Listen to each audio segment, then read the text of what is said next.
Good evening Harendra.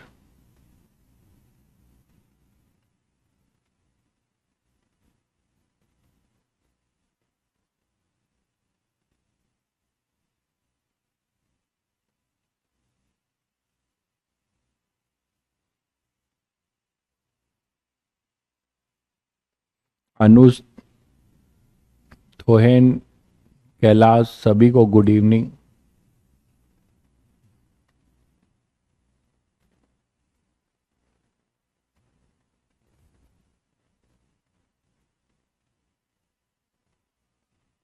शोभित, Sanchita, Shriraj, good evening.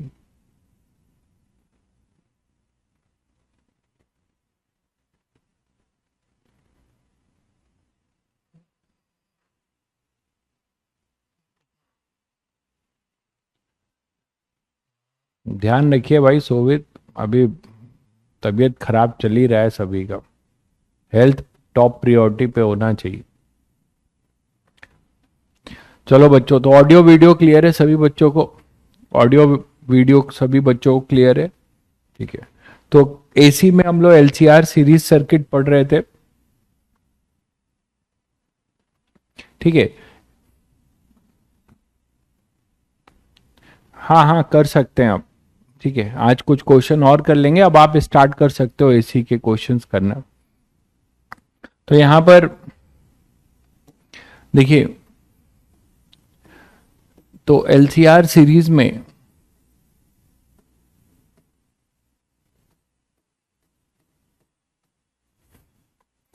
LCR series पे हम फिर बात करते हैं थोड़ा सा और। ठीक है, मेंस ओरिएंटेड। ठीक है, मेंस ओरिएंटेड।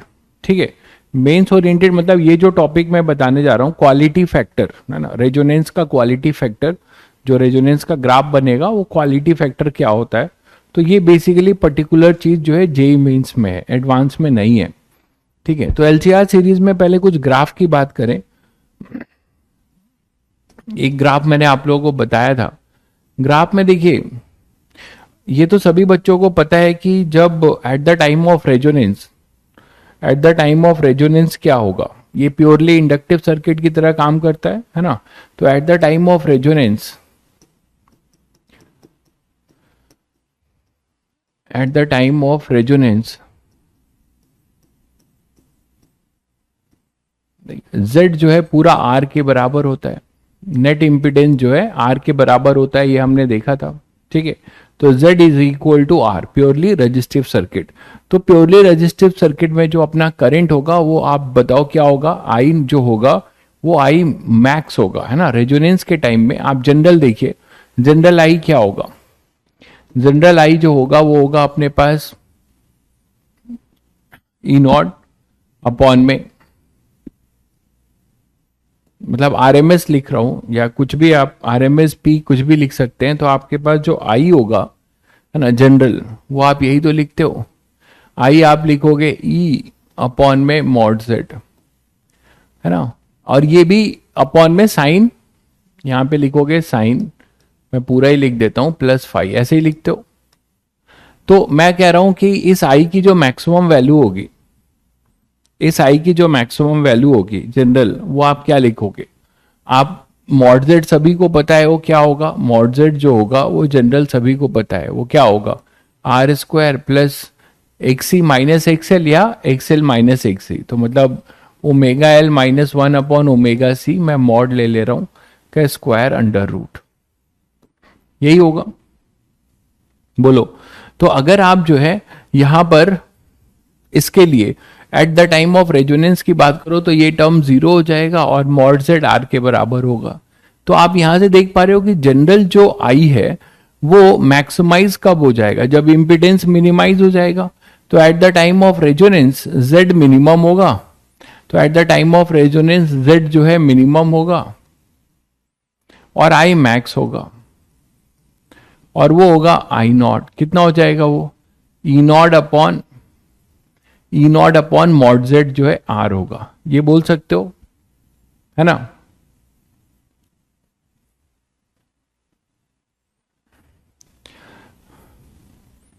भाई मेरा कोई प्लान नहीं है, ठीक है, रिवीजन का। पहले मैं कोर्स कंप्लीट कर लूं प्रॉपर तरीके से, यही सबसे बड़ी चीज चैलेंज है। अब मैं पढ़ाने के बाद आपको फिर से पढ़ाऊं, ये भी मेरा ही काम हो, तो ये आप मतलब गलती में हैं, ठीक है। अगर टाइम मिलेगा तो मैं PYQs की प्रैक्टिस करा सकता हूँ, बस यही करा सकता हूँ। रिवाइज तो आपको करना है ना भाई, आपको रिवाइज करना है। अब मैं रिवाइज क्या, आप खुद सोचो how it is possible. Plan पूछ रहे हो आप मुझसे, eight the time of resonance Z, आप बस प्लान ही देखते रहो। फिर जेड जो है अपने पास, जेड जो है मिनिमम होगा और उसकी वैल्यू आर होगी। मतलब पढ़ाऊं भी और रिवाइज भी मैं ही कराऊं, है गजब इंसान हो यार। आपको खुद खुद से कुछ करोगे या कुछ चीजें नहीं करोगे, इस तरीके की मेंटेलिटी में मतलब आप कहाँ सक्सेसफुल होगे मुझे नहीं पता। I max equal to I not equal to E not by R, आपको प्रॉपर वे से पढ़ाया जा रहा है। यही सबसे बड़ा चैलेंज है कि फर्स्ट अटेम्प्ट में आपको जो है प्रॉपर वे से कोर्स कंप्लीट करा के आपको भेजा जाए। और रिवीजन की बात करो तो अब रिवीजन तो आप ही को करवाना है ना भाई। अच्छा 11 का, हाँ हाँ 11 का प्लान है, 11 का करेंगे, ठीक है। 11 का आप पूछ रहे हैं तो 11 का प्लान है। मुझे लगा कि आप कह रहे हो कि ये जो पढ़ा दिया गया इसका फिर से रिवीजन कराना। 11 का मैं इतना कुछ करा दूंगा जरूर, जिससे कि आपको जैसे SHM है, वेव है, थर्मोडायनेमिक्स है, ये सब ऐसे टॉपिक है जो जेई मेंस में आने ही आने हैं। तो ये सब पहले करके हम इन चीजों को कर सकते हैं, ठीक है। जो भी आपके पास 11th की जो इंपॉर्टेंट टॉपिक है उसको पहले करके, वो 11th का प्लान है मेरे पास। मुझे लगा आप पूछ रहे हैं कि जो पढ़ा दिया गया है उसका रिवीजन कराना है। तो आई मैक्स अपने पास हो जाएगा I not equal to E not by R at the time of resonance. ये क्लियर है सभी को। तो इसका ग्राफ आप बना सकते हो। तो इसका जो ग्राफ बनेगा करंट का रेजोनेंस के टाइम में, वो ग्राफ कुछ ऐसा होगा। तो आपको ग्राफ डायरेक्टली पूछा जा सकता है, तो ये ध्यान रखिएगा। आई वर्सेस ओमेगा का, तो यहां पर जब रेजोनेंस होगा ओमेगा ओमेगा नॉट होगा, तो हमारे पास आई मैक्स होगा, है ना। आई जो होगा अपना वो मैक्स होगा।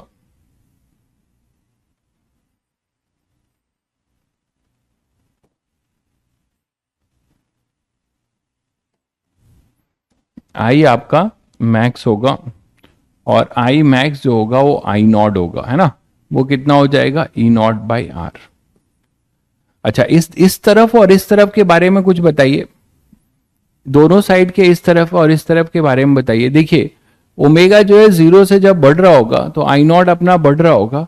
इसका मतलब ये जो जोन है वो इंडक्टिव का जोन है, मानते हैं। क्योंकि जैसे जैसे ओमेगा बढ़ेगा ओमेगा एल बढ़ेगा, और ये ओमेगा इसका रेसिप्रोकल है, ओमेगा सी जो है घटेगा। तो इस जोन में जब आओगे, इस जोन में, है ना, इस जोन में आओगे तो ये डोमिनेटिंग होगा, ये डोमिनेटिंग होगा। तो फाइनली जो है हमारा क्या होगा, डिक्रीज करेगा। हाँ सिमेट्रिकल होगा दोनों साइड, पीक वैल्यू है ना, ये पीक वैल्यू है, ठीक है। अगर पावर फैक्टर की बात करो कॉस फाई की, तो कॉस फाई की अगर बात करते हो तो उसका ग्राफ आप पूछा जा सकता है अगर, तो पहले इंपिडेंस की बना लें। इंपिडेंस का ओमेगा के साथ ग्राफ कैसा होगा,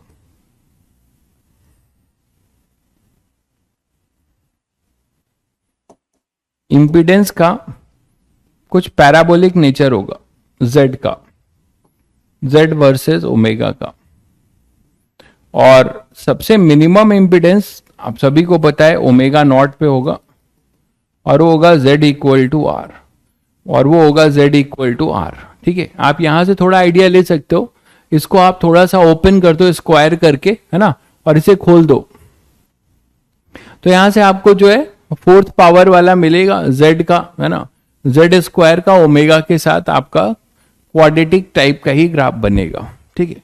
इसके बाद अगर आप फेज की बात करते हो,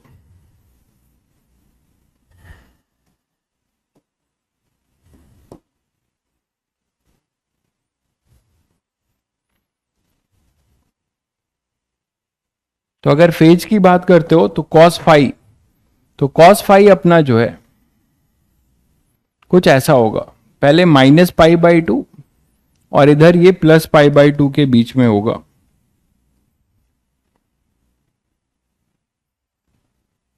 और रेजोनेंस के टाइम में फाई 0 होगा, क्योंकि प्योरली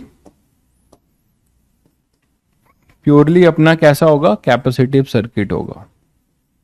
तो ये फाई वर्सेस ओमेगा का ग्राफ पूछा जा सकता है। यहां पर ओमेगा नॉट है तो यहां पे फाई 0 है। इस साइड आप देख रहे हैं क्या होगा, -π/2, मतलब अगर ये प्योरली इंडक्टिव से इधर कैपेसिटिव के बीच में है, इधर आपके पास -π/2 है, तो समझ रहे हैं कि फाई जो है इंडक्टिव सर्किट है। तो इंडक्टिव सर्किट में बताया था एक्सेल ऊपर होता है, एक्सेल ऊपर होगा तो अपना वोल्टेज करंट से लीड करेगा, करंट लैग कर रहा होगा। तो वही ये इंडक्टिव नेचर से धीरे धीरे धीरे यहां पर आया, उसके बाद ये अपना प्योरली कैपेसिटिव में जाएगा। तो ये 3 ग्राफ भी मुझे इंपॉर्टेंट लगे जो मैंने आपको बता दिया, ये डायरेक्टली आपसे पूछे जा सकते हैं। ठीक है, तीनों ग्राफ भी आपसे रेजोनेंस के टाइम में डायरेक्टली पूछे जा सकते हैं। ठीक है, अब जो मैं आपसे कह रहा था क्वालिटी फैक्टर, जो स्पेशली जो है केवल मेंस में है ये टॉपिक, क्वालिटी फैक्टर है ना। तो ये मैं लिख दे रहा हूं यहां पे, ये जेई मेंस में है, स्पेशली एडवांस में नहीं है, जेई मेंस का टॉपिक है ये क्वालिटी फैक्टर। काफी क्वेश्चन डायरेक्ट पूछे गए। तो क्वालिटी फैक्टर के लिए देखो कैसे डिफाइन करते हो, क्या होता है क्वालिटी फैक्टर, पहले ये जान लो। क्वालिटी फैक्टर बेसिकली आपको बताता है कि रेजोनेंस के टाइम में जो आपको शार्पनेस मिला है, जो ग्राफ का पीक है वो कितना शार्प होगा। तो क्वालिटी फैक्टर आपको बताता है कि रेजोनेंस के टाइम में द शार्पनेस है ना, शार्पनेस ऑफ द आप बोल सकते हो कि कर्व का जो शार्पनेस है, इसको डिफाइन कैसे, इट टेल्स, यहां थोड़ा लिख दूं,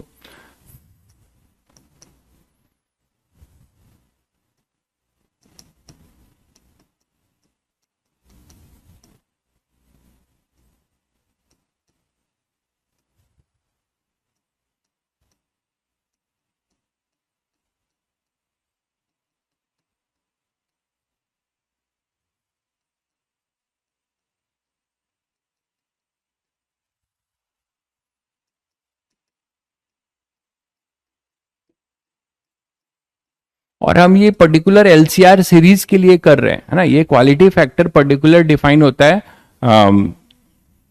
इसके लिए, किसके लिए, शार्पनेस के लिए। लास्ट ग्राफ नहीं समझ में आया, लास्ट ग्राफ में देखिए क्या नहीं समझ में आया। लास्ट ग्राफ में मैंने ये बोला था tan फाई आप क्या बोलते हो यार, tan फाई जनरल क्या बोलोगे, थोड़ा तो दिमाग लगाओ। tan फाई क्या बोलोगे, ओमेगा एल -1/ओमेगा सी अपॉन में आर, यही तो होता है tan phi, mod z upon R. tan phi मान लो ये बड़ा है तो फेजर बनाओगे तो z इधर होगा, ये आई होगा, ये आई रेफरेंस है। तुरंत पूछने लगते हो यार, थोड़ा भी नहीं सोचते हो, ये फाई होगा। नहीं सोचोगे तो तुम्हारा वैल्यू एडिशन नहीं होगा। अब ये देखो कि ओमेगा एल सब तो बताया गया, ये आर है, ये जेड है, जेड क्या हो जाएगा, इधर अपना ओमेगा एल -1/ओमेगा सी है। तो रिजल्टेंट जो अपने पास जेड आएगा है ना, इंपीडेंस, नेट इंपीडेंस किधर होगा, इधर, नेट वोल्टेज भी किधर होगा, इधर, तो वोल्टेज वी नेट इधर होगा और इधर ये आई होगा। तो tan फाई आप क्या लिखोगे, इन्हीं के दोनों के बीच का एंगल होता है। तो tan फाई आप क्या लिखोगे, दिस अपॉन दिस, यही लिखा गया है। अब आप खुद सोचो कि यहां पे जब अपना फाई जो है, मैंने यहां -π/2 लिखा है, तो -π/2 से +π/2, tan का ग्राफ तो समझते हो ना, tan का ग्राफ tan इनवर्स जैसे होता है उस तरीके से ये इनके बीच में लाई करेगा। ओमेगा एल जब ओमेगा सी के बराबर हो जाएगा तो ये रेजोनेंस हो गया। मान लो हमारे पास omega L phi positive, tan phi आप पॉजिटिव बोल रहे हो, तो tan फाई पॉजिटिव कब होगा, जब ओमेगा एल ग्रेटर देन 1/ओमेगा सी होगा। और ओमेगा एल नेगेटिव कब होगा, जब 1/ओमेगा सी ओमेगा एल से बड़ा होगा। तो ये -tan नेगेटिव होगा है ना, तो ये यहां से, तो इन्हीं दोनों के बीच में तो लाई करेगा, पाई बाई टू इनफाइनाइट हो जाएगा ना, 10 पाई बाई 2, तो इन्हीं दोनों के बीच में लाई करेगा। एक बार इंडक्टिव से कैपेसिटिव की तरफ जा रहा होगा, तो इसीलिए ग्राफ बनाया गया है, यहीं से आप समझ सकते थे। तो gives the idea about sharpness of I versus omega curve at the time of resonance. कैसे आप डिफाइन करते हो इसको? डिफाइन करने के बहुत तरीके हैं, ठीक है। पहला तरीका जो है वो ये है कि Q इक्वल टू, क्या फॉर्मूला है, voltage across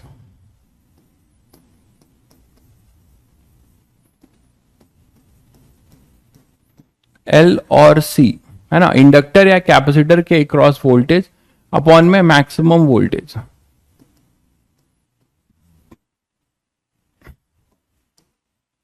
maximum applied voltage. आप इसको ऐसे भी डिफाइन कर सकते हो। एक और भी तरीका है, वो भी बताऊंगा, ठीक है।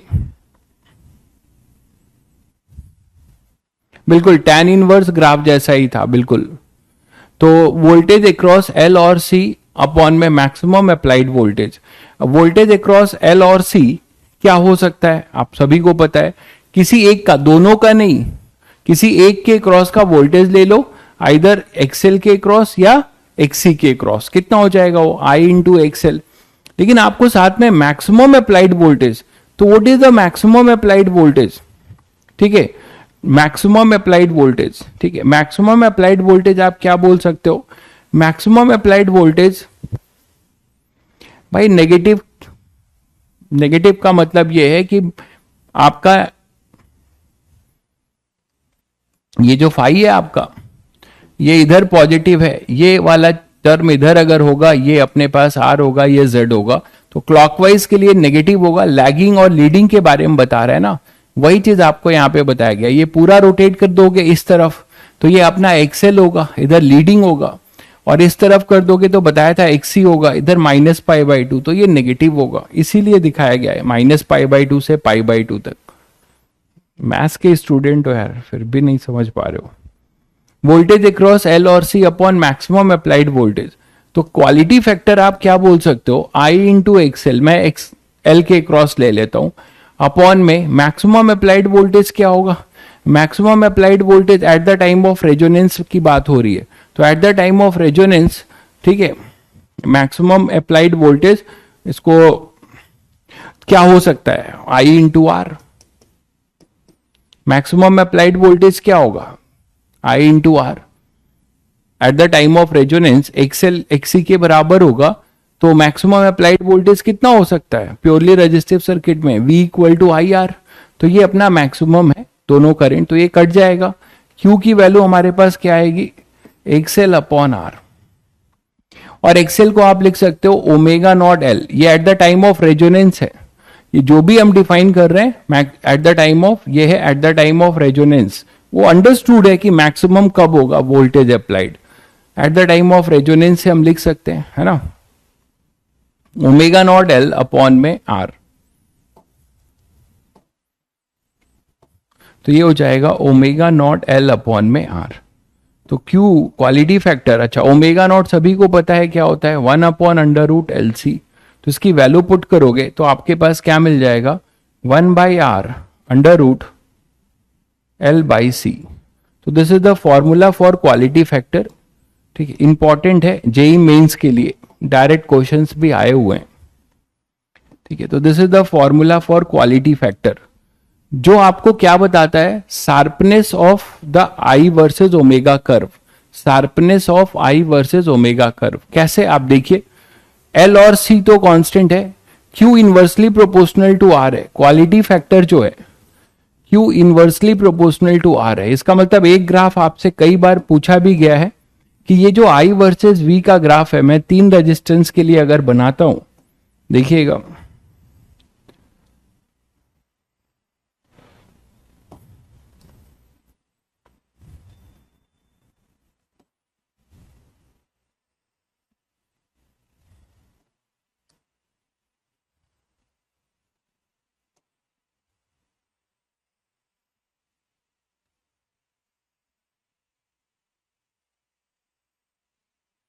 ठीक है, मैं 3 रेजिस्टेंस के लिए ग्राफ बना रहा हूं रेजोनेंस का।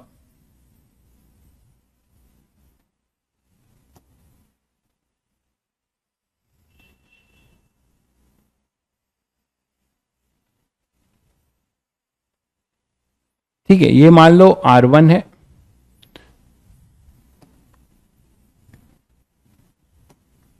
ये मान लो R1 है, ये R2 है और ये R3 है। 3 के लिए हमने I वर्सेस ओमेगा कर्व बनाया है एट द टाइम ऑफ, ये रेजोनेंस है, दिख ही रहा है।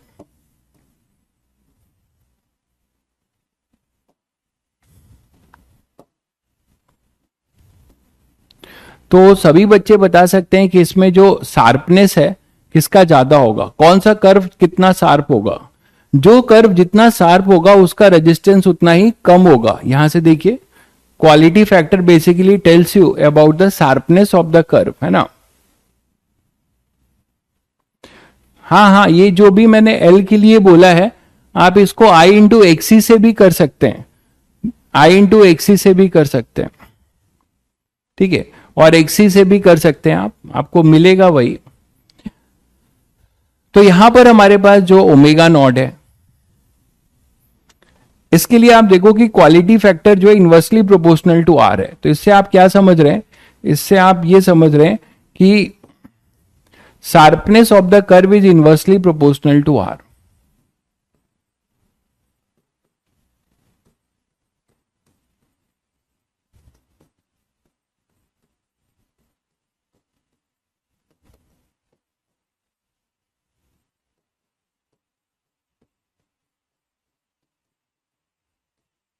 इनवर्सली प्रोपोर्शनल टू आर, ये क्लियर है सभी बच्चों को।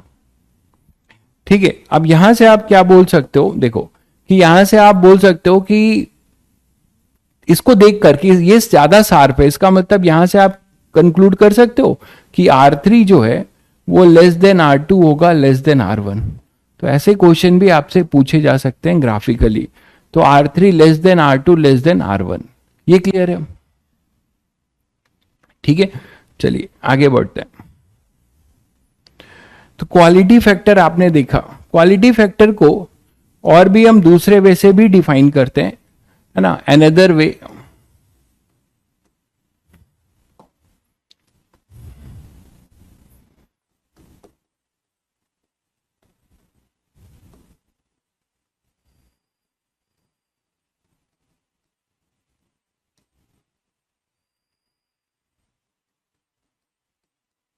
अनदर वे ये है, एनर्जी मेथड से भी हम डिफाइन करते हैं इसको।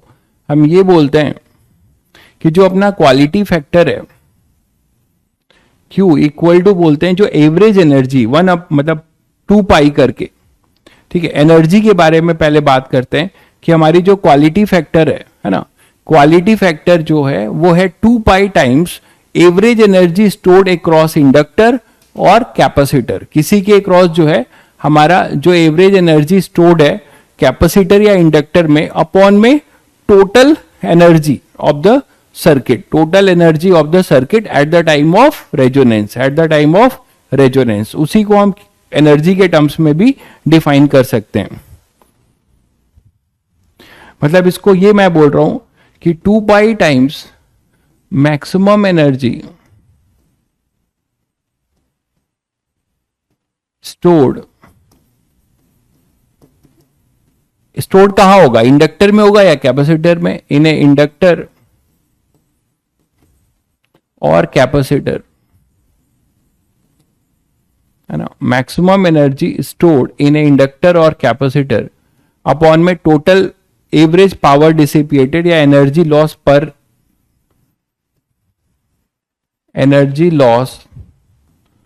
पर साइकिल, मतलब पर हर टाइम पीरियड में।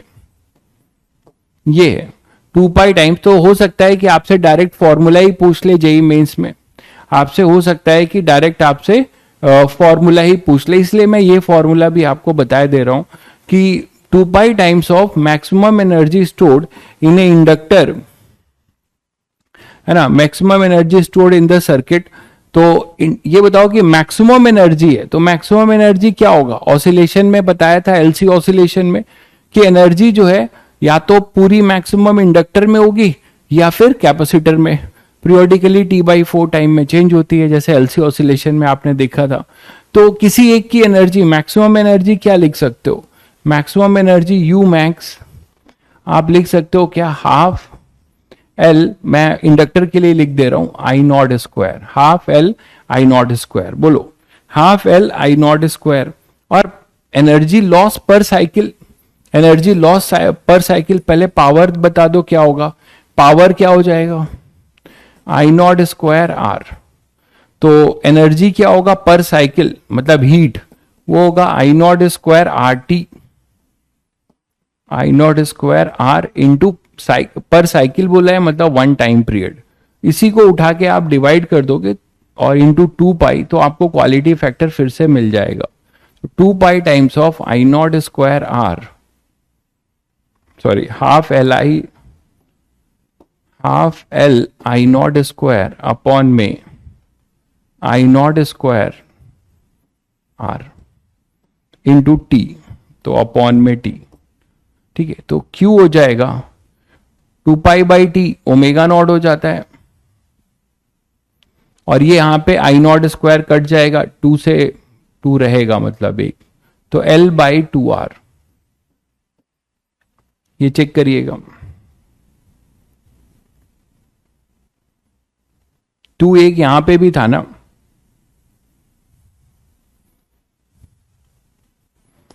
To pi times of half L I not square upon में टी। टी को हमने क्या लिखा है?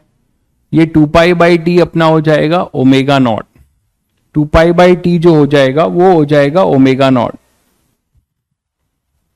और एवरेज पावर जो होगा वो हो जाएगा आई नॉट स्क्वायर R/T। एक मिनट रुको, यहां पे हमें RMS वैल्यू लेना होगा, एवरेज लिख रहे हैं ना, तो IRMS लेना होगा। तो जो हो जाएगा I not upon √2 square R। ठीक है, एवरेज लिख रहे हैं ना, एनर्जी पर साइकिल, ये एवरेज है। तो E क्या हो जाएगा? I not square R/2। तो यहां पे भी एक 2 आएगा, तो यहां पे ये 2 कैंसिल हो जाएगा, तो आपको वही रिजल्ट फिर मिल जाएगा, ओमेगा नॉट L/R। और ओमेगा नॉट को आप फिर से क्या लिख सकते हो? 1/√LC। तो जब ये यहां पे पुट करोगे तो क्वालिटी फैक्टर का वही फॉर्मूला आपको मिलेगा, 1/R√L/C। ठीक है, तो इस तरीके से भी आप एनर्जी से भी डिफाइन कर सकते हो। क्लियर है? चलिए, तो ये भी एक तरीका है। नेक्स्ट देखिए, जो इंपॉर्टेंट चीज है वो है इस ग्राफ का बैंडविड्थ। कई बार क्वेश्चन बैंडविड्थ पे भी डायरेक्ट पूछा है जेई मेंस वालों ने, है ना? बैंडविड्थ, ठीक है। तो बैंडविड्थ जो है हम निकालना चाह रहे हैं रेजोनेंस कर्व का। बैंडविड्थ देखो क्या है, यही जो ग्राफ अभी हमने बनाया है, आई वर्सेस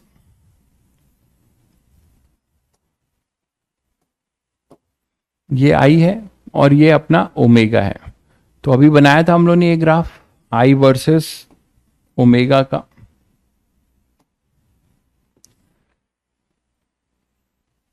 ठीक है, अब आई वर्सेस ओमेगा में सभी को पता है ये रेजोनेटिंग वाला है, पीक मैक्सिमम है।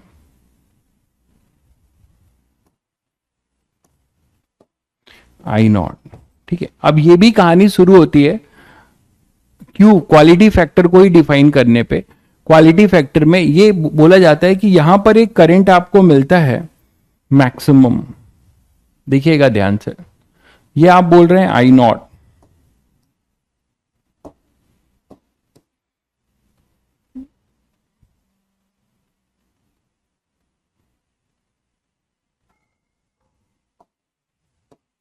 ये आप बोल रहे हैं आई, और ये है अपना आई नॉट। तो हमें ये बताना है कि जो टोटल एनर्जी डिसिपिएटेड है ना, हम एक ऐसा करंट ढूंढना चाहते हैं जिसमें कि जो मैक्सिमम आई नॉट पे जो हीट डिसिपिएशन है, ध्यान से सुनिए, आई नॉट पे सर्किट में जो हीट डिसिपिएटेड है, मतलब रेजोनेंस के टाइम जो हीट डिसिपिएशन है, वो किसी जनरल आई एक ऐसा आई है जो कि वो हीट कितना डिसिपिएट करता है, half of the maximum power डिसिपिएटेड।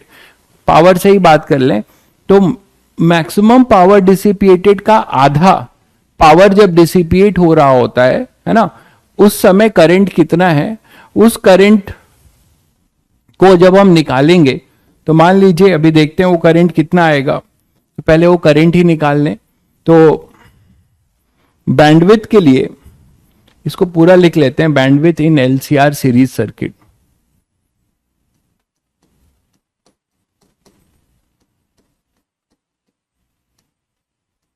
ठीक है, तो bandwidth of LCR series circuit, आप डायरेक्ट चाहो तो इसका फॉर्मूला केवल रट सकते हो, उससे भी काम चल जाएगा, है ना, उससे भी काम चल जाएगा। अगर आपके बोर्ड में नहीं है डेरिवेशन तो आप डायरेक्ट फॉर्मूला रट सकते हो, लेकिन अगर बोर्ड में है, आई थिंक हमारे टाइम में तो था, तो बोर्ड वाले जो है इसका डेरिवेशन भी खूब पूछते हैं, तो मैं बता दे रहा हूं डेरिवेशन भी इसीलिए।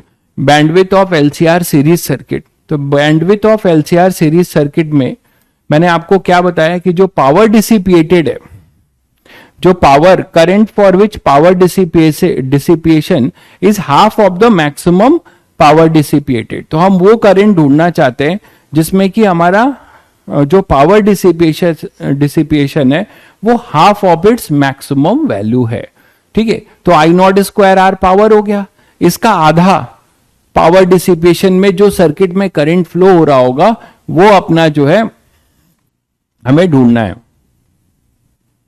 ठीक है, अच्छा बोर्ड में है, तो करंट हम एक आई ढूंढ रहे हैं यहां पर, I, let I be the current, तो इसीलिए मैं सब कुछ करा ही देता हूं। In LCR series circuit for which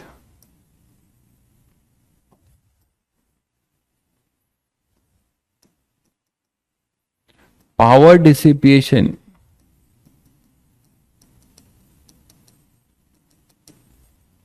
is half of the maximum power, bandwidth कैसे डिफाइन कर रहे हो समझिए, मैक्सिमम पावर डिसिपिएटेड। ठीक है, तो मान लो आपके पास जो करंट है, जनरल आई आप क्या लिखते हो, ई अपॉन वही लिखोगे R square plus omega L minus 1 upon omega C का स्क्वायर अंडर रूट, ये जनरल आई लिखते हो, है ना, ये जनरल आप आई लिखते हो। क्लियर है? हाँ बिल्कुल सही कह रहे हैं, आई बाई रूट 2 करेंट होगा, बहुत बढ़िया। ठीक है, तो ये हमने ये जो जनरल आई भी लिखा है उसकी मैक्सिमम वैल्यू लिखा है, मतलब आई इक्वल टू लिखते हो ना आई नॉट पीक वैल्यू, तो एक तरीके से I equal to I nought sine omega T type लिखते हो। तो ये जो हमारा मैक्सिमम पावर है, मैक्सिमम पावर पहले लिख लें, मैक्सिमम पावर हमारे पास पी मैक्स जो होगा रेजोनेंस के टाइम पे होगा, क्योंकि रेजोनेंस के टाइम पे हमारा करंट मैक्सिमम है, रेजोनेंस के टाइम पे करंट मैक्सिमम है, तो पावर डिसिपेशन मैक्सिमम होगा, और वो कितना होगा आई नॉट स्क्वायर, और रेजोनेंस के टाइम पे पूरा रेजिस्टेंस इंपिडेंस आर हो जाएगा, तो आई नॉट स्क्वायर बाई आर। किसी जनरल टाइम पे आई स्क्वायर आर जो होगा, ये जो पावर है आई स्क्वायर आर, वो कितना हो जाए, आई नॉट स्क्वायर आर बाई 2 हो जाए, तो यहां से जो आई जो आएगा वो आई नॉट अपॉन रूट 2 आएगा, आई जो आएगा अपने पास वो कितना आएगा आई नॉट बाई रूट 2, बिल्कुल सही कह रहे हैं। तो आई नॉट बाई रूट 2 के लिए दो वैल्यू मिलेगी ओमेगा की दो वैल्यू होगी जहां पे आई नॉट बाई रूट 2 होगा। ये बात समझ पा रहे हैं सभी लोग? देखिए यहां इस ग्राफ में ओमेगा की दो वैल्यू होगी जिसमें आई जो है आई नॉट बाई रूट 2 हो जाए, मानते हैं कि नहीं? एक होगा ओमेगा 1 और एक वैल्यू होगा ओमेगा 2, एक वैल्यू होगा ओमेगा 1 और एक होगा ओमेगा 2। अब ये जो ओमेगा 2 पूरा ये है ओमेगा 1, तो ये जो डेल्टा ओमेगा होगा that is omega 2 minus omega 1, omega 2 minus omega 1, इसी को हम बैंडविथ कहते हैं। इसी को हम क्या कहते हैं? बैंडविथ। यही बैंडविथ हमें निकालना है, यही बैंडविथ हमें क्या करना है? निकालना है। ठीक है, तो अब इसको आप ये भी कर सकते हो, आई को, आई नॉट को और क्या लिख सकते हो? ई बाई आर। तो यहां पे इसको आप लिख सकते हो ई नॉट, ये जनरल है, तो ई बाई आर √2। आई नॉट को लिख दिया ई बाई आर, तो ई नॉट कर लो, तो आई नॉट को लिख लिया ई नॉट बाई आर। इसकी वैल्यू यहां पुट करोगे तो आपको, इसकी वैल्यू उठाकर यहां पुट कर दो तो आपको क्या मिलेगा? E not by R √2 equal to E nought upon under root R square plus omega L minus 1 upon omega C square. इसको क्रॉस मल्टीप्लाई करो और स्क्वायर कर दो, तो हमारे पास क्या आएगा? आर स्क्वायर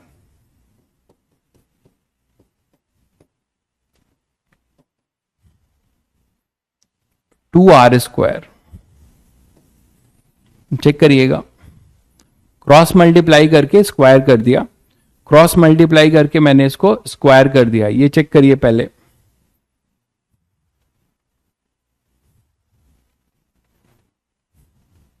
ये क्लियर है? इसको इधर ले जाओ, तो omega L minus 1 upon omega C square is equal to R square.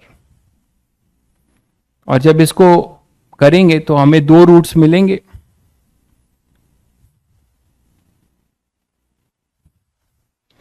Omega L minus 1 upon omega C square is equal to R square, यही है ना? तो omega L minus 1 upon omega C equal to plus minus R, ऐसे लिख सकते हैं, plus minus are. बोलो भाई, तो इसको हम लोग प्लस माइनस आर लिख सकते हैं। क्रॉस मल्टीप्लाई करिए तो omega L C, omega square L C है ना, -1 equal to plus minus R C omega. तो ओमेगा में क्वाड्रेटिक बना रहे हैं, दो रूट्स आने चाहिए। एक्चुअल इंटरप्रिटेशन ऑफ बैंडविथ अभी डिराइव होके खुद ही आपको पता चल जाएगा क्या मतलब है इसका। तो यहां से आरसी और प्लस माइनस ओमेगा, अब आप इधर लेके आओ, है ना? तो इधर लेके आओगे तो omega square L C omega square, इसको इधर लेके आ रहे हैं तो प्लस माइनस को हम लोग माइनस प्लस लिख सकते हैं।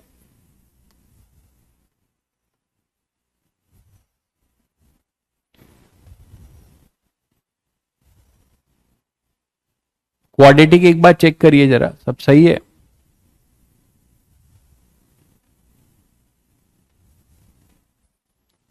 Omega L minus 1 upon omega C लिखा है हमने, इसको एक काम करो,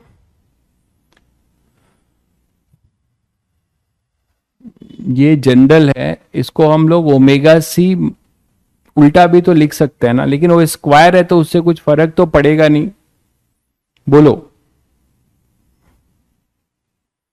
ये उल्टा भी हो सकता है ना, omega C 1 upon omega C minus omega L. बोलो भाई,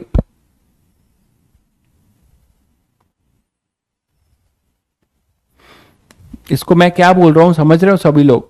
कि यहां पर जो इंपिडेंस हमने लिखा है इन जनरल, वो omega L -1 upon omega C, मतलब हमने ऊपर लिखा है।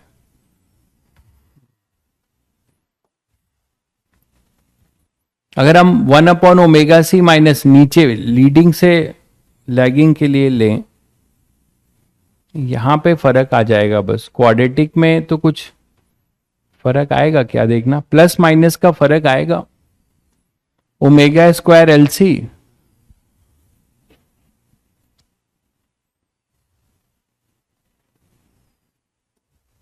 और इसको इधर लेके आओगे तो हो जाएगा माइनस प्लस, इसको इधर लेके आ रहे हैं, minus plus R C omega -1 equal to 0, ये हो जाएगा। उससे कुछ फर्क तो नहीं पड़ना चाहिए, उससे कुछ फर्क नहीं पड़ना चाहिए, है ना? आप उल्टा भी लेके चलोगे तो भी क्वाड्रेटिक बनेगा कुछ ना कुछ। तो खैर ये आ गया मान लो। तो इसके अगर रूट्स की बात करें, देख लेते हैं इसके रूट्स की बात करें, तो ओमेगा के जो रूट्स होंगे होंगे माइनस बी। तो माइनस करोगे तो ये माइनस प्लस हो जाएगा, ये माइनस, तो यहां प्लस माइनस आएगा।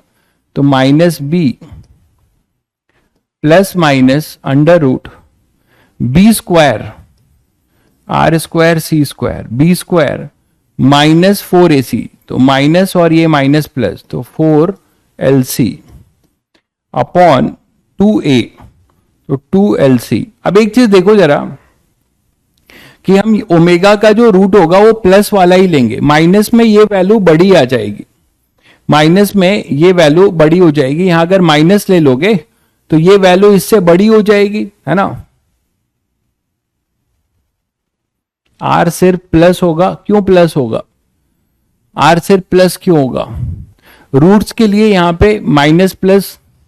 अच्छा आप रेजिस्टेंस की बात कर रहे हैं कि ये रेजिस्टेंस है, उसकी बात कर रहे हैं।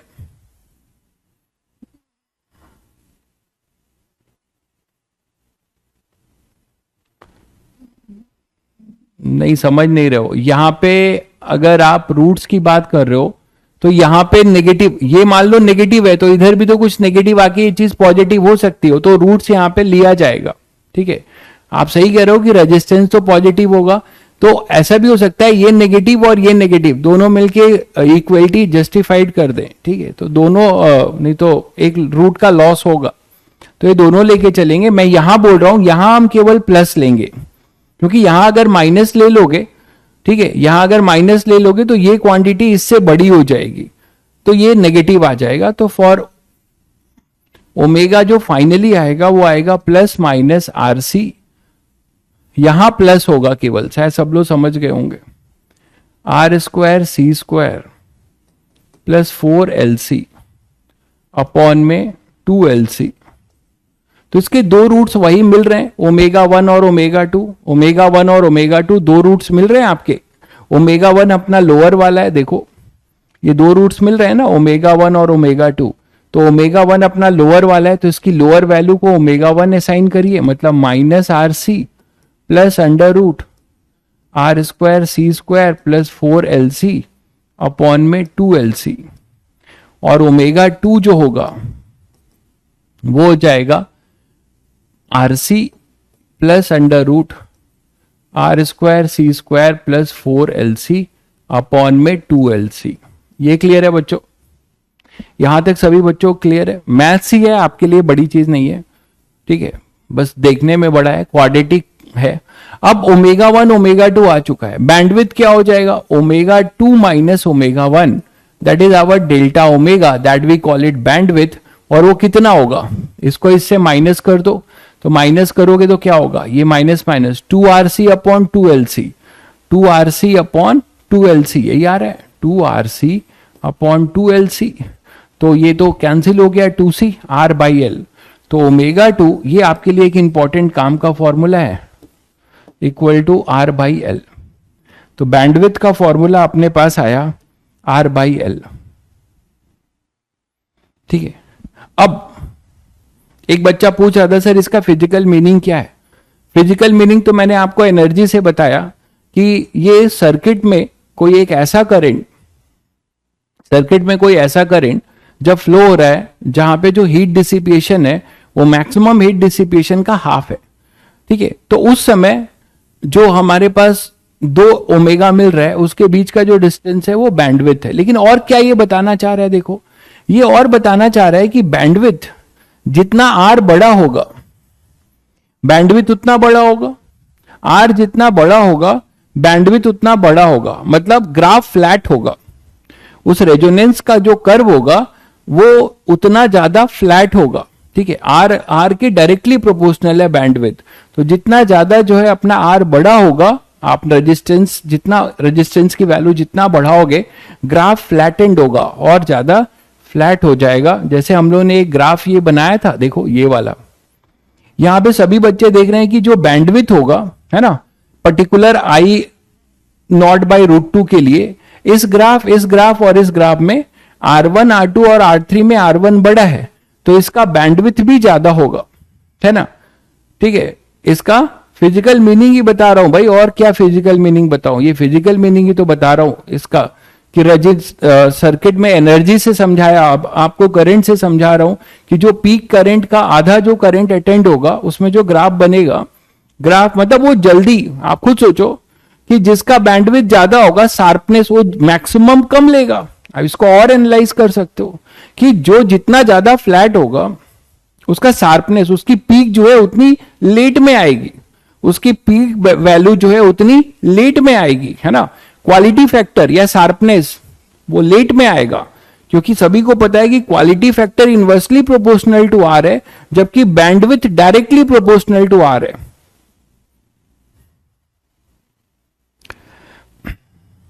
बौदीप भाई जो है मौज ले रहे हैं, अब केमिकल मीनिंग पूछ रहे हैं। ये अभी इन्होंने अभी कमेंट किया था कि ये अभी बीमार होकर आए हैं, बीमार हो गए हैं बहुत ज्यादा, लेकिन मौज लेने में इनकी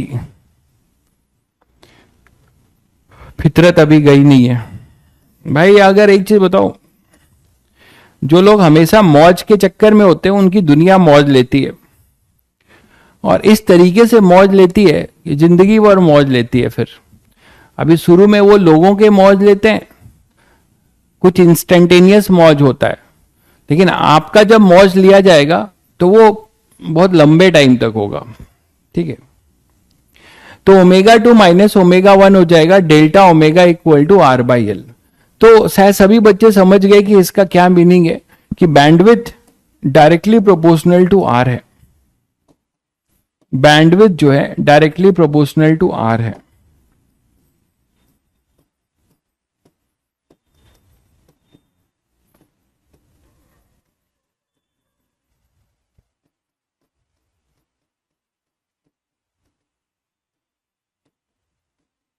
ठीक है, मानते हैं कि ऑनलाइन कोचिंगों के वजह से जो है पैसे की कोई किल्लत नहीं है, मानते हो कि नहीं।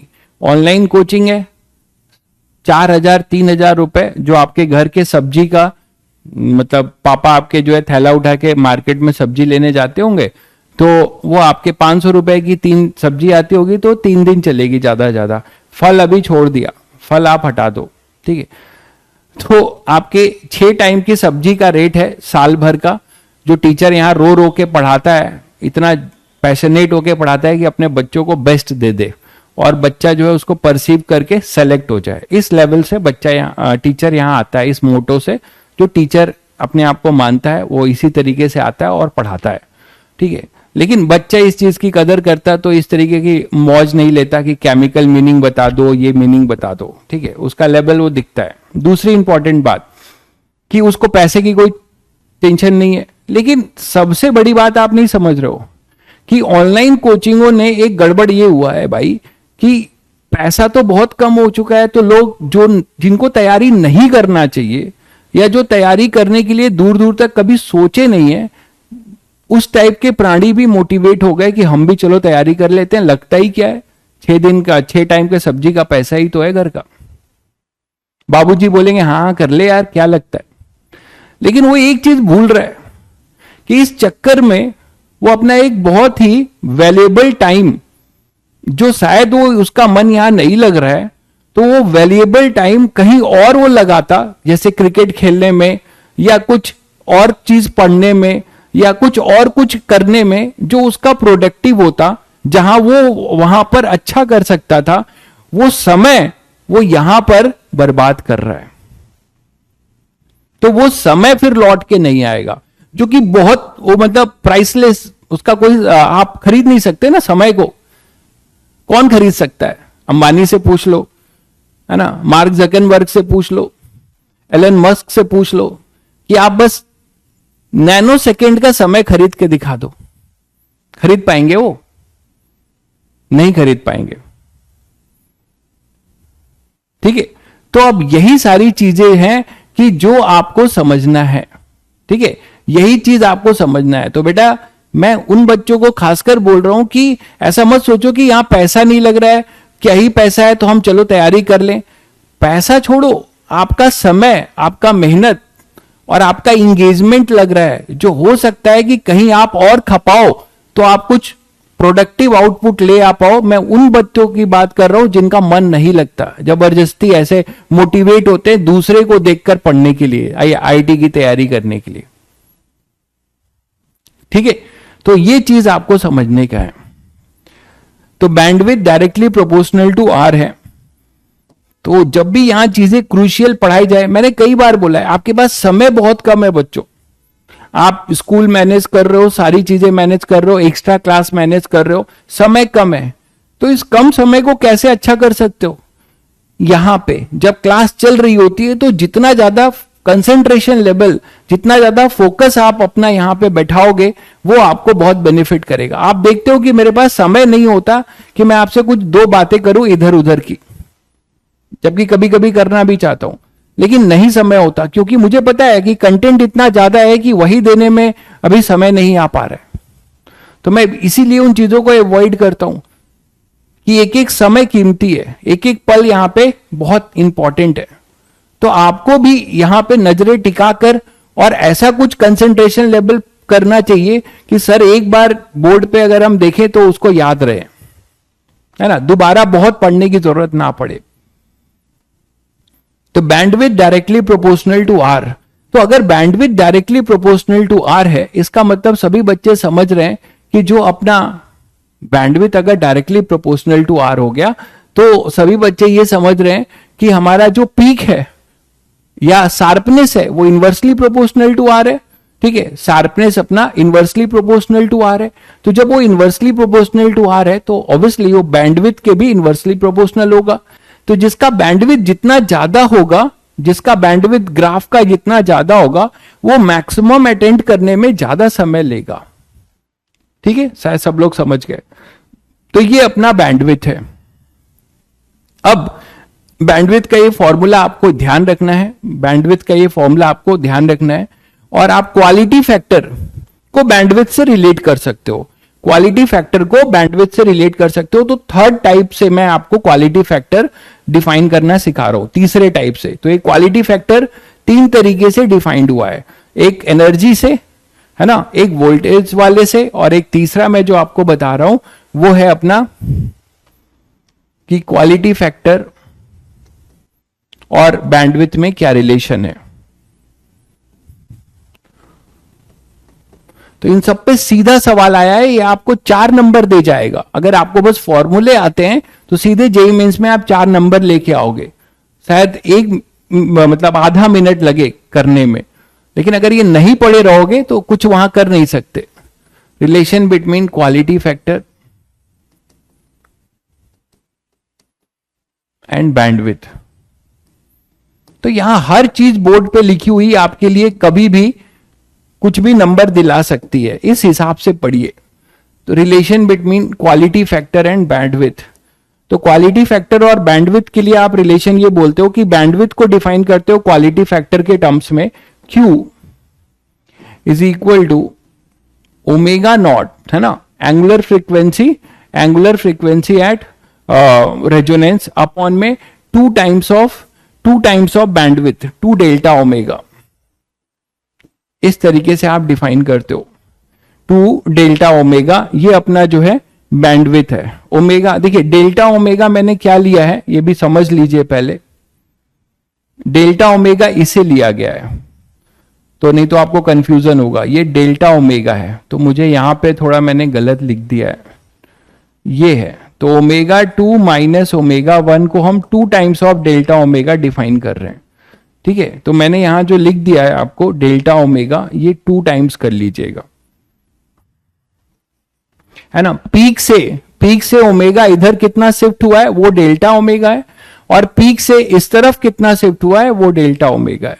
तो ये 2 टाइम्स ऑफ डेल्टा ओमेगा, ये ध्यान रखिएगा। ठीक है, 2 टाइम्स ऑफ डेल्टा ओमेगा। इसको आप, बेटर है कि आप ऐसे मत याद रखिए, बेटर है कि आप इसको ऐसे याद रखिए, तो आपको कंफ्यूजन भी नहीं होगा। ओमेगा नॉट, है ना, angular frequency at resonance upon में बैंडविड्थ। तो बैंडविड्थ मतलब सीधे सीधे ओमेगा 2 माइनस ओमेगा 1, ऐसे याद रखेंगे तो आपको कंफ्यूजन नहीं होगा 2 वाला। ठीक है, तो यहां से आप ये बता सकते हैं। ठीक है, यहां से आप ये बता सकते हैं, ये अपना क्वालिटी फैक्टर का रिलेशन है, तो quality factor is inversely proportional to bandwidth. क्वालिटी फैक्टर is inversely proportional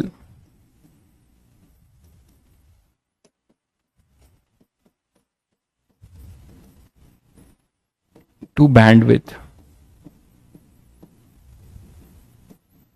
ठीक है, तो ये इनवर्सली प्रोपोर्शनल टू अपना बैंडविथ होता है।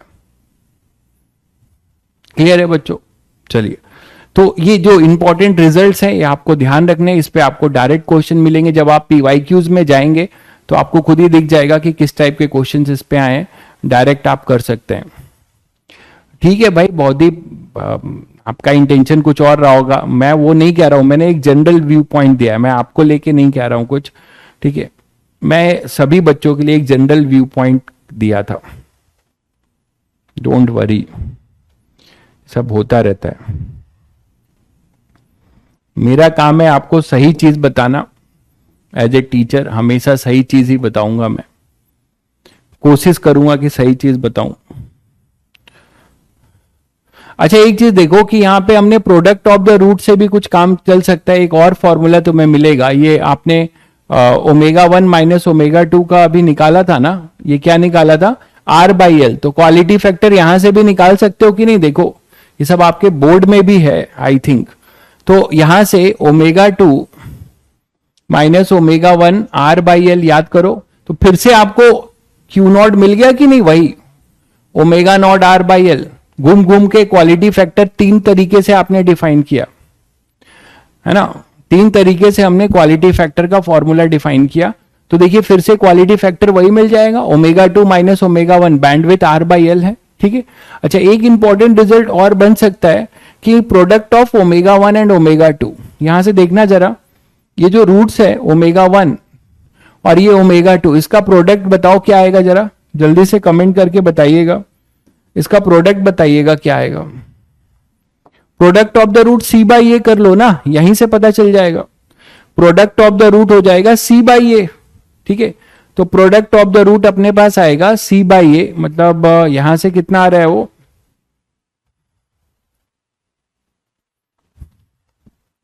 -1/LC है ना। प्रोडक्ट ऑफ द रूट आ रहा है -1/LC। देखिएगा -1/LC product of the root आ रहा है, ओमेगा 1 इंटू ओमेगा 2।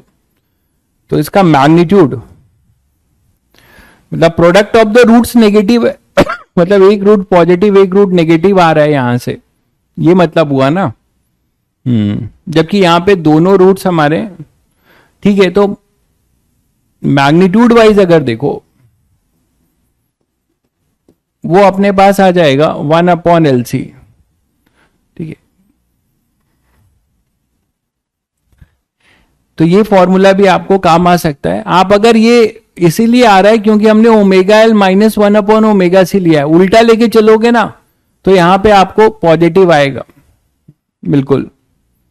तो यहां पे इसीलिए प्रोडक्ट का फॉर्म या मैग्नीट्यूड याद रखना। ठीक है, मैग्नीट्यूड याद रखना। इसका रीजन यही है कि हमने जो रूट्स लिया है इसको 1/ओमेगा C माइनस ओमेगा एल लेके चलोगे तो ये चीज आपको नहीं मिलेगी। मैंने ये लेके चला हुआ है ओमेगा एल -1/ओमेगा C। असल में वही लेके चलना भी चाहिए, मानते हो कि नहीं? क्योंकि रूट्स जो होगा देखो ओमेगा 1 और ओमेगा 2 तो हम पॉजिटिव ही लेके चल रहे हैं ना, ओमेगा 1 और ओमेगा 2 पॉजिटिव लेके चल रहे हैं, तो बेटर है कि रूट्स हमारे पॉजिटिव ही आने हैं। तो एक काम करते हैं, रुको इसको ठीक ही कर लेते हैं, ये कर लेते हैं, थोड़ा सा सब कुछ ठीक करना पड़ेगा।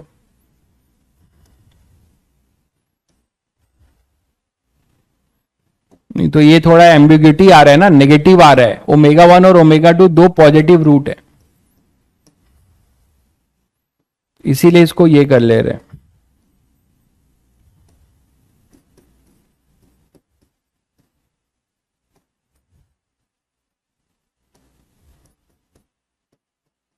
तो जहां जहां पे ये है बस यही चेंज होगा, थोड़ा क्वाड्रेटिक में भी बदल जाएगा, यहां भी बदल जाएगा।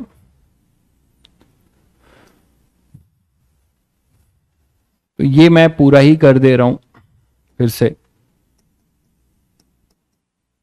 ठीक है, समझ गए होगे मैं क्या बोलना चाह रहा हूं कि रूट्स नेगेटिव एक आ रहा है उस वाले से, तो वो एम्बिग्यूटी को हटाने के लिए मैंने ये लिया हुआ है, दोनों रूट्स पॉजिटिव होने चाहिए। इसे ओपन कर लो अब।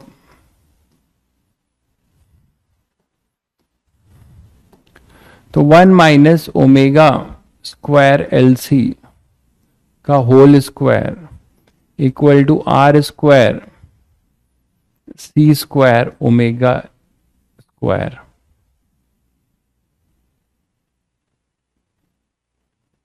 एक मिनट, इसको वही प्लस माइनस कर लो। तो 1 upon omega C minus omega L plus minus R, तो यहां से आएगा 1 minus omega square L C, है ना, equal to plus minus R C omega. तो इसको इधर ले जाओ, इसको इधर ले आओ। तो omega square L C plus minus R C omega -1 equal to 0, ऐसे बोल सकते हो। तो यहां से आपके पास रूट्स जो आएगा ओमेगा 1 और ओमेगा 2, रूट्स वही आएंगे, ये रूट्स वही आएगा, देख लो आप। Minus B plus minus B करोगे तो यहां पे माइनस प्लस हो जाएगा, बस यहां पे अपने पास आएगा माइनस प्लस, बस थोड़ा सा यहां चेंज होगा, ऊपर अब हो जाएगा माइनस, ये हो जाएगा प्लस। एक रूट माइनस एक प्लस, बाकी सब कुछ वही रहेगा। अब यहां प्रोडक्ट ऑफ द रूट अभी भी नेगेटिव आ रहा है क्या? Product of the root, product of the root अभी भी नेगेटिव आ रहा है ना? प्रोडक्ट ऑफ द रूट अभी भी नेगेटिव आ रहा है आई थिंक, तो कुछ बहुत फायदा नहीं हुआ, दोनों से नेगेटिव आएगा, मतलब हमें मॉड ही लेना पड़ेगा उसका। देखो प्रोडक्ट ऑफ द रूट अपना नेगेटिव आ रहा है ना अभी भी, चेक करके बताइएगा जरा भाई। Product of the root C by A होता है ना, तो सी बाई ए करोगे तो सी बाई ए तो अपना ओमेगा 1 इंटू ओमेगा 2 ये रूट्स हैं, तो सी बाई ए तो नेगेटिव ही आएगा। इन दोनों का प्रोडक्ट करो जरा, यहां से देखो, इन दोनों का प्रोडक्ट करोगे तो क्या आएगा? ए प्लस बी ए माइनस बी, तो ए स्क्वायर माइनस बी स्क्वायर, तो पॉजिटिव ही आ रहा है यहां से, वहां साइन नहीं छुपा हुआ है। इन दोनों का प्रोडक्ट कर दो, ओमेगा 1 और ओमेगा 2 का प्रोडक्ट करोगे तो ए प्लस बी और ए माइनस बी, ओमेगा 1 ओमेगा 2, तो यहां से पॉजिटिव ही आ रहा है, ए प्लस बी और ये ए माइनस बी, तो ये ए स्क्वायर में ओपन हो जाएगा, है ना, बी स्क्वायर, तो आर स्क्वायर सी स्क्वायर अपना कैंसिल हो जाएगा। तो 4LC बाई 2LC, तो अपने पास जो आएगा वो कितना आ रहा है फिर? 1 अपॉन LC, यही आ रहा है। प्रोडक्ट सेम ही है ना, पॉजिटिव ही आएगा। इनका अगर यहां से कर रहे हो तो, लेकिन यहां से नहीं आ रहा है ना, यहां से रूट्स लेके चलोगे तो यहां पे कितना आएगा? माइनस बी सी बाई ए, तो यहां से सी जो है -1 है, तो वहां से ऐसा दिख रहा है। लेकिन जब हम रूट्स को कर रहे हैं तो रूट्स को करोगे अगर प्रोडक्ट, ठीक है, तो अगर रूट्स को करोगे तो यहां पे ए स्क्वायर देखो, ए प्लस बी ए माइनस बी, तो ए स्क्वायर माइनस बी स्क्वायर, तो माइनस बी स्क्वायर करोगे तो ये तो कट जा रहा है, 4LC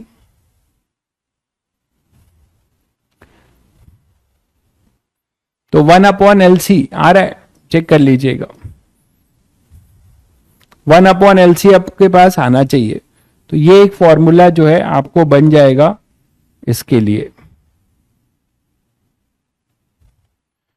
ठीक है, प्रोडक्ट के लिए। क्लियर है? चलिए, तो ये कहानी थी बैंडविड्थ की, जो जेई मेंस का एक स्पेशल टॉपिक था जो मैंने आपको बता दिया। ठीक है, चलिए अब कुछ क्वेश्चंस पे आते हैं। जेई एडवांस के जो क्वेश्चंस हैं पीवाईक्यू, इसको कर लेते हैं। अरे यार, ठीक है, जेई एडवांस के कुछ पीवाईक्यूज हैं, इसको कर लेते हैं। जैसे पहला है, a series RC combination is connected to an AC voltage of angular frequency 100 radian per second if the impedance of RC circuit is this, the time constant of RC circuit. तो आपको इसमें time constant of RC circuit पूछा है। नहीं करवाऊंगा भाई AC generator.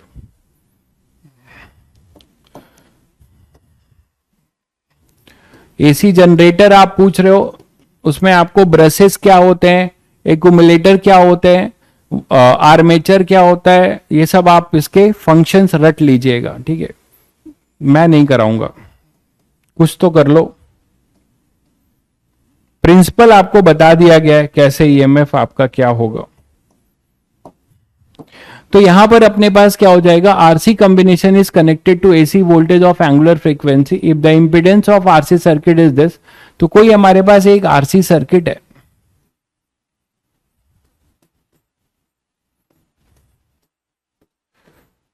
ठीक है, और यहां पर इसका अब देखो ध्यान से कि ओमेगा दिया हुआ है, वोल्टेज का ओमेगा दिया हुआ है, वोल्टेज नहीं दिया हुआ है।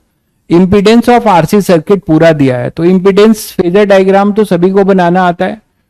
अब एक सोनू भाई पूछ रहे हैं टाइम कांस्टेंट क्या है। अब ये तुम्हें नहीं पता कि आरसी सर्किट में टाउ इक्वल टू आरसी उसका टाइम कांस्टेंट होता है। आपने आरसी सर्किट नहीं पढ़ा है।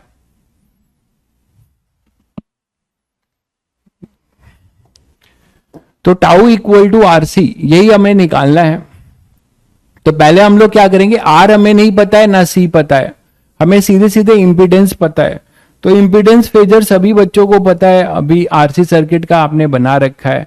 क्या बनाते हो इंपीडेंस फेजर, जल्दी से खुद से सॉल्व कर लेना चाहिए तुम्हें। इंपीडेंस फेजर क्या होगा, आरसी है तो इधर होगा आर और इधर होगा 1/ω/c, एक सी, यही तो बोलते हो, ठीक है। तो इनका जो रिजल्टेंट होगा that is our net impedance, that is our net impedance. तो Z अपना जो आएगा वो इधर आ जाएगा और यही Z तुम्हें R के फॉर्म में दिया हुआ है। ये है Z, ये है R और ये है 1/ω/c, ठीक है। तो हम क्या लिख सकते हैं बताओ, R square plus 1/ω² C² is equal to Z square लिख सकते हो। Z स्क्वायर तुम्हें दिया हुआ है तो R square plus 1/ω² C² equal to R square और ये 1.25, स्क्वायर रूट हट जाएगा 1.25। देखो क्लियर है। तो यहां से R को इधर ले आओ और यहां से C निकाल लो। तो R स्क्वायर और माइनस R स्क्वायर करोगे तो ये आएगा 0.25 R स्क्वायर। इस R को यहां लाके माइनस करोगे, ठीक है। अब इसको ओमेगा स्क्वायर को भी इधर भेज दो या C² इक्वल टू ऐसे लिख लो 1/ω² इंटू 0.25 R स्क्वायर, ठीक है। तो C क्या हो जाएगा 1/ω into 0.5 into R, under root लोगे तो ये सब यही आएगा। ओमेगा की वैल्यू तुम्हें दे रखी हुई है, ओमेगा की वैल्यू कितनी दे रखी हुई है 500 रेडियन इंटू 0.5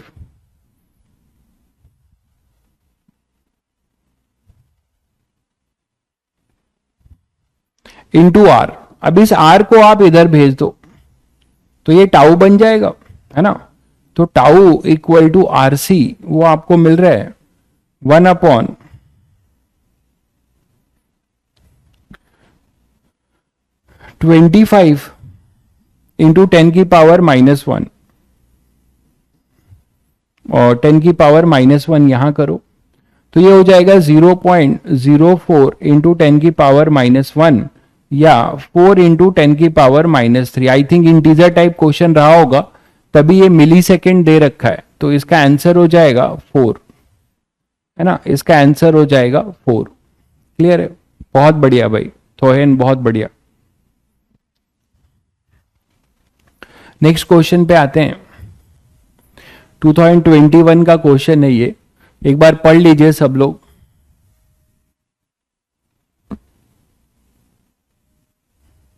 भाई ऑप्टिक्स कब स्टार्ट होगा? आप परेशान हो, करीब 5 बार 10 बार पूछ चुके हो। जब ये खत्म होगा तब ऑप्टिक्स स्टार्ट होगा। In a circuit a metal filament lamp is connected in series with a capacitor of capacitance. इसके पहले जो है ईएम वेव चलेगा भाई, है ना। ईएम वेव एक टॉपिक है, वो भी जेई मेंस का स्पेशल टॉपिक है। तो उसके बाद जो है हम वेव ऑप्टिक्स करेंगे और फिर रे ऑप्टिक्स करेंगे, फिर मॉडर्न फिजिक्स करेंगे। तो in a circuit a metal filament lamp is connected in series with a capacitor of capacitance C microfarad across 220 volt 50 hertz. देखो कभी भी ऐसा दिया जाए तो समझ लेना ये आरएमएस वैल्यू है। कभी भी आपको सिंगल दिया जाए, है ना, ई नॉट साइन ओमेगा टी नहीं लिखा जा रहा है, आपको ये लिखा जा रहा है केवल 200 वोल्ट 50 हर्ट्ज, तो समझ लेना कि ये आरएमएस वैल्यू है। Across this the power consume by the lamp is this. तो लैंप के क्रॉस पावर कंज्यूम ये है, ये भी आरएमएस है, देख रहे हैं आप। While the voltage drop across it is this, ये भी आरएमएस है। ठीक है, मतलब ये कैसा सर्किट है ये समझ पा रहे हो। लास्ट क्वेश्चन में क्या बोल रहे हो, डब्ल्यू स्क्वायर था, क्या स्क्वायर था? तो स्क्वायर था तो अच्छा,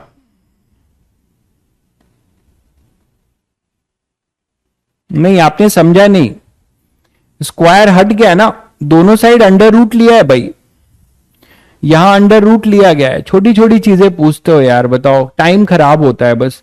ये अंडर रूट था, करके ध्यान से देखो, आपको जब अंडर रूट लोगे दोनों तरफ तो यही तो आएगा मेरे भाई, यही तो मेरे पास आएगा। तो the RMS value of the voltage the magnitude of phase angle between the current and the supply. तो कुल मिला के ये कैसा सर्किट है, एक कैपेसिटर है और एक अपने पास पावर लैंप है जिसका रेजिस्टेंस है। तो ये आप फिर से आपको क्या मिलता है, आरसी सर्किट ही मिलता है ना। ये आपके पास फिर से क्या मिल रहा है, RC circuit,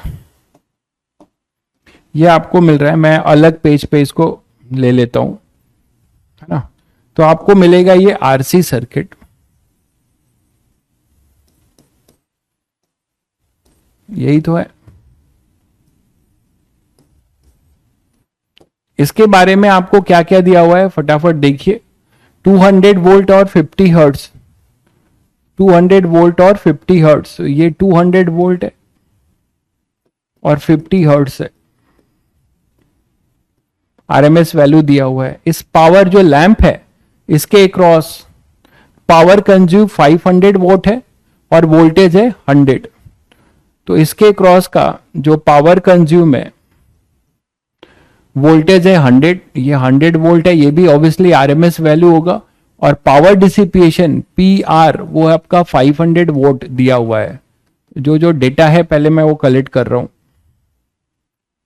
assume that there is no inductive load, purely कैसी सर्किट है ये, RC. RMS value of the voltage सब लिख दिया है इसने। The magnitude of the phase angle, तो फेज एंगल नहीं बता पाओगे, पहले ये बताओ, मान लो ये वीसी हो गया, तो सभी बच्चों को सिखाया है कि वीसी और वी कैसे होंगे, फेजर से। फेजर से बता सकते हो, ये वीआर होगा और वीसी इधर होगा। हम करंट को लेके चलते हैं हमेशा रेफरेंस, इधर अपना वीआर होगा और इधर होगा अपना वीसी। तो नेट जो वोल्टेज ड्रॉप है 200 का जो आरएमएस आपको दिख रहा है वी नेट, ये लिख सकते हो ना सभी लोग।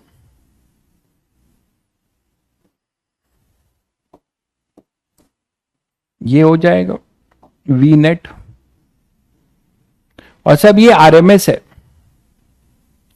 ठीक है। तो आप यहां से एक चीज लिख सकते हो कि V net square is equal to V R square plus VC square, और आरएमएस है, ठीक है। तो आरएमएस वैल्यू ही सबकी दी हुई है। वी नेट अपने पास कितना है, वी नेट अपने पास है 200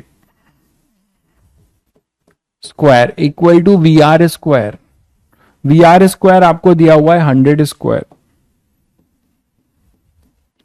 प्लस वीसी स्क्वायर।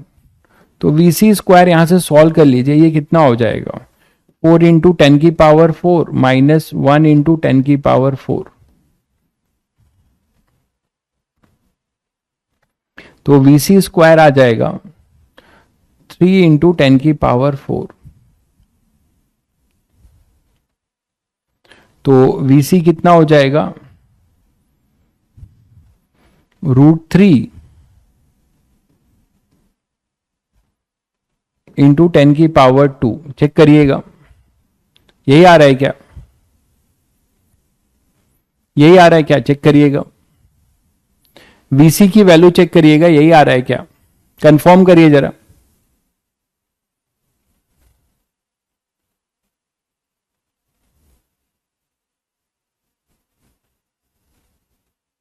क्लियर है। चलिए, तो VC आपको मिल गया। अब देखो, आपको निकालना था फाई। तो फाई आप चाहो तो देखो, अगर आप इंपीडेंस फेजर भी बनाओगे तो इंपीडेंस फेजर आप अपना समय ही आप डायरेक्ट यहां से भी कर सकते थे। इंपीडेंस फेजर भी बनाओगे तो ऐसे ही तो कुछ बनाते, ये R था, ये XC था, और इंपीडेंस फेजर में जो नेट इंपीडेंस है बताया है वो V नेट के लॉन्ग रहता है। तो आप डायरेक्ट भी निकाल सकते थे, थोड़ा समय बचा लेते। आपको यही फाई है ना, करंट को रेफरेंस लेके चल रहे हैं, आई इधर होगा, ये V नेट, तो ये अपना क्या करेगा, करंट लीड करेगा, है ना। तो आप यहां से फाई निकाल सकते थे, tan फाई डायरेक्ट भी निकाल सकते थे। दो तरीका है tan फाई निकालने के लिए, XC/R करो।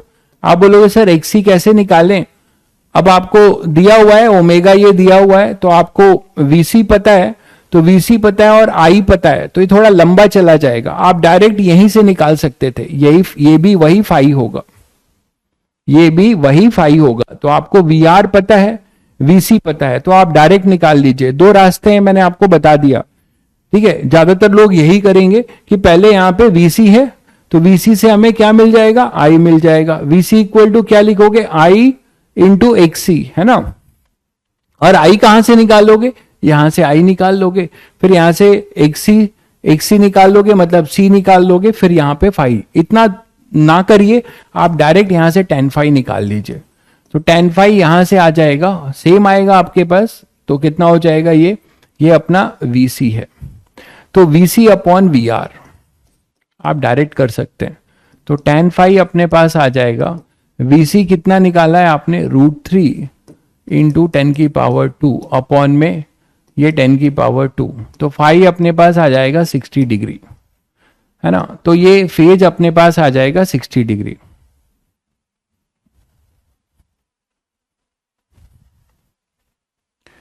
ठीक है, तो फाई हमें मिल गया। अब आपको क्या चाहिए, अच्छा इसकी वैल्यू भी पूछ रखा है ना, इसकी वैल्यू भी ये पूछ रखे हैं, तो आपको जुटना पड़ेगा। सी पूछ रखा है, सी निकालना ही पड़ेगा, ठीक है। तो सी निकालने के लिए थोड़ी मेहनत हो जाए।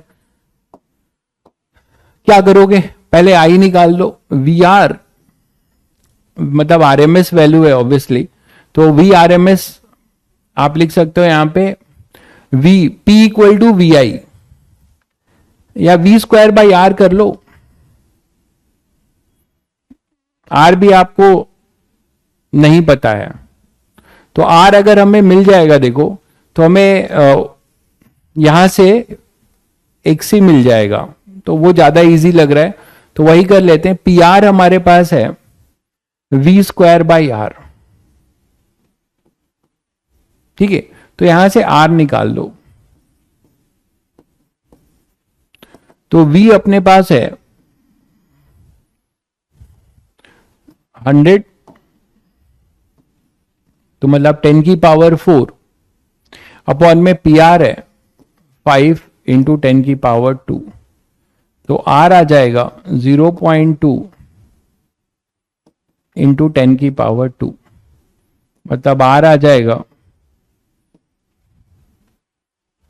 20 ओम। चेक करिएगा, R आ जाएगा 20 ओम, चेक करिएगा एक बार।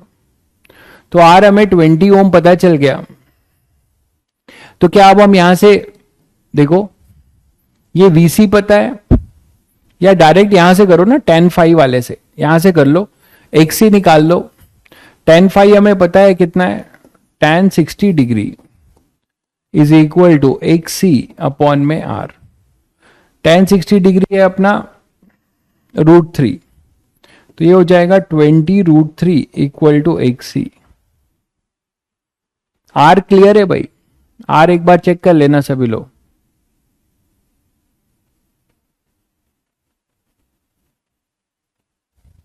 ठीक है, तो यहां पे एक्सी अपने पास आ जाएगा 20√3, और एक्सी की वैल्यू क्या हो जाएगी बच्चों? एक्सी की वैल्यू क्या हो जाएगी? एक्सी की वैल्यू हो जाएगी अपने पास कितना? 1/ω/c। एक्सी की वैल्यू हो जाएगी 1/ω/c।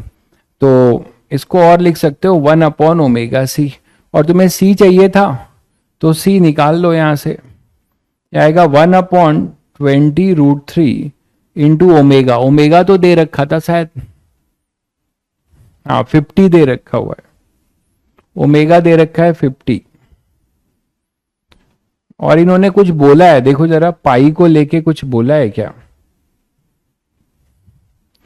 पाई√3 को फाई लेने को बोला है, पाई√3 को फाई लेने को बोला है। तो पाई हमारे पास तो अभी आ नहीं रहा है, पाई√3 को फाई लेने को बोला है।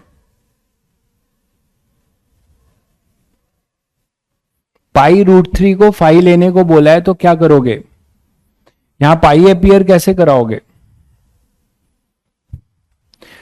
पाई√3 को ये बोल रहे हैं 5 लो, तो सभी बच्चों को पता है कि पाई स्क्वायर, अब एक चीज सोचो कि √3 को मैं ये लिख सकता हूं, √3 को 5/पाई लिख सकता हूं, और पाई स्क्वायर नियरली 10 के बराबर होता है।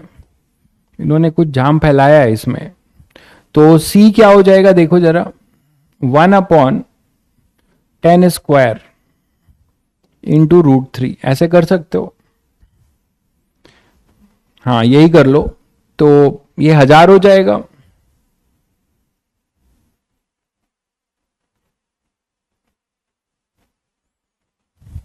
तो 10,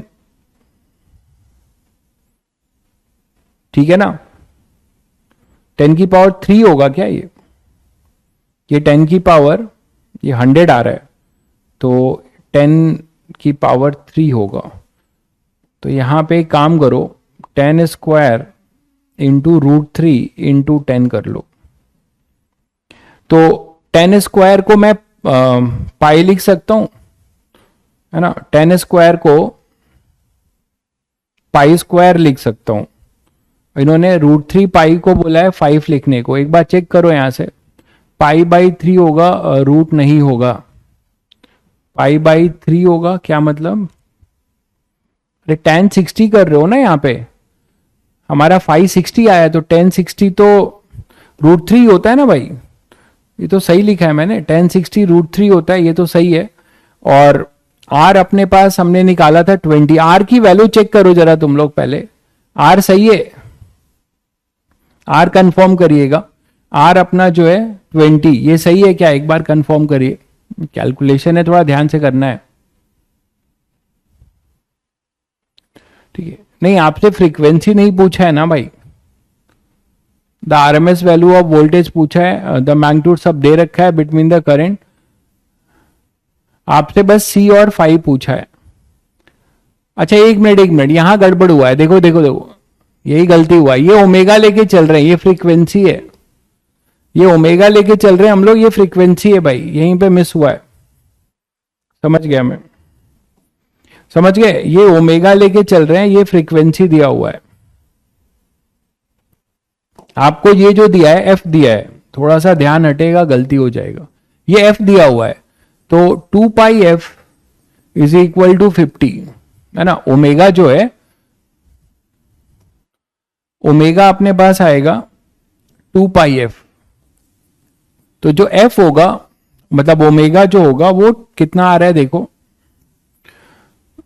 2π इंटू 50, मतलब ये 100 पाई है, ओमेगा इज योर 100 पाई, ठीक है, ओमेगा अपना 100 पाई है, बिल्कुल सही कह रहे हैं आप। तो ओमेगा आपका 100 पाई है, अब सॉल्व कर लो, आ जाएगा यहां से, ठीक है। XC 1/ωc हो जाएगा, तो ओमेगा जो होगा, C जो होगा वो हो जाएगा 1/ω/20 × √3। तो यहां पे 1/ω जो होगा 100 पाई इंटू 20 × √3। और पाई√3 इसीलिए इन्होंने 5 दे रखा है, पाई√3 को बोला है 5 लेने को, तो 5 इंटू 2 × 10⁻³ यहां से कर लीजिए। तो ये अपने पास कितना आ रहा है,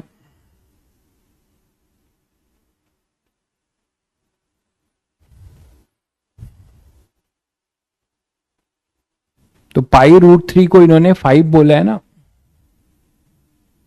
पाई√3 को 5 बोला है, तो पाई√3 को 5 ले लीजिए। अब देख लीजिए 10⁻⁻⁴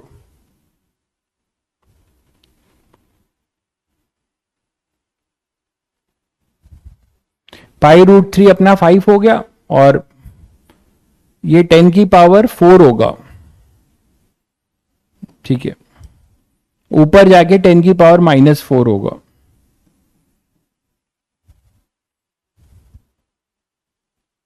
यही होगा ना भाई, तो ये तो -10⁻⁻⁴ आ रहा है। 100 कैसे आ रहा है तुम लोग का, 10⁻³ आएगा।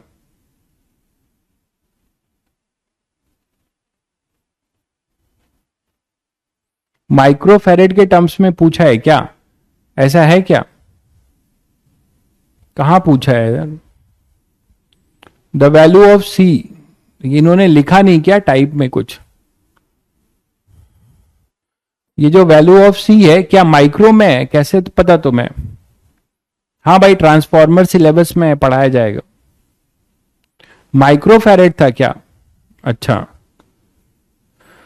ठीक है, तो फिर माइक्रोफेरेड है तो इसको आप कर लीजिएगा, 100 आ जाएगा, है ना। माइक्रोफेरेड था, ये मिस हुआ होगा, माइक्रोफेरेड था तो आप कर लीजिएगा, ठीक है, तब आ जाएगा इंटीजर टाइप, ठीक है। चलिए बाकी क्वेश्चन मैंने आपको कल भी कुछ होमवर्क दिया था, क्वेश्चन स्लाइड में क्वेश्चंस आपने बनाए, कल भी मैंने आपको होमवर्क में दिया था कुछ क्वेश्चन, ठीक है, उसको भी अटेम्प्ट कर लीजिएगा। और अभी कुछ भेज रहा हूं, या ये भेजूंगा नहीं, एडवांस के PYQ है, साथ में ही करेंगे, ठीक है, तो कल इसको खत्म कर देंगे। ऊपर माइक्रोफेरेड दिया है क्या क्वेश्चन में?